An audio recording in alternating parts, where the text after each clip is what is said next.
largaron el premio especial aniversario de la fundación del Jockey Club del Paraguay. Sale a enseñar el camino al participante número 2, Acción, le toma pequeña ventaja al número 1, Terremoto. En la tercera ubicación se desempeña el participante número 6, Goloso. Cuarto viene accionando el 3, Rey Maya. Quinto se desempeña el 4, Olympic Google. Más atrás viene accionando el 7, Enérgico. Se va en marcha varios cuerpos.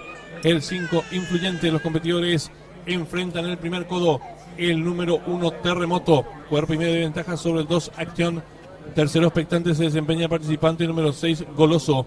Cuarto varios cuerpos viene accionando el número 4, Olympic Google. Más atrás se desempeña el participante número 3, Rey Maya. A 4 cuerpos de este número 7, Enérgico. Sigue cerrando la marcha varios cuerpos el 5, Influyente. Los competidores dejan atrás la señal indicatoria de los 1200 metros. Sin variantes con el número 1, Terremoto, enseñando el camino.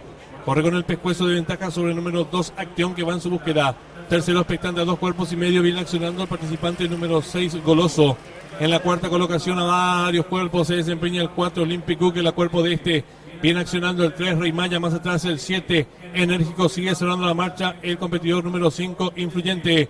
Los competidores están enfrentando ya el último codo. Asume el comando del lote número 2, Acción. Estira cuerpo de ventaja ahora sobre el número 6, Goloso. Tercero se desempeña 2 cuerpos el número 1, Terremoto. Cuarto mejorando, lo viene haciendo a varios cuerpos el número 7, Enérgico. En la quinta colocación viene accionando el número 4, Olympic Google. Más atrás el 3, Rey Maya. Sigue cerrando la marcha a varios cuerpos el número 5, Influyente. Y los competidores del premio especial aniversario de la fundación del Jockey Club del Paraguay están en la recta final. El número 2, Acción, intenta la disparada. Pequeña ventaja sobre el número 6, Goloso, que va en su búsqueda. Tercero se desempeña 3 cuerpos y medio el participante. El número 7, Enérgico. Descuenta ya los últimos 300 metros finales. El número 2, Acción. No retirar cuerpo y medio de ventaja ahora sobre el número 6, Goloso. Tercero se desempeña el participante. El número 7, Enérgico. Descuenta ya los últimos 150 metros finales. El número 2, Acción, firme la delantera. Lo hace con varios cuerpos de ventaja sobre el número 6, Goloso. Tercero, número 7, Enérgico. Últimos 50 metros finales. El número 2, Acción, con el triunfo asegurado.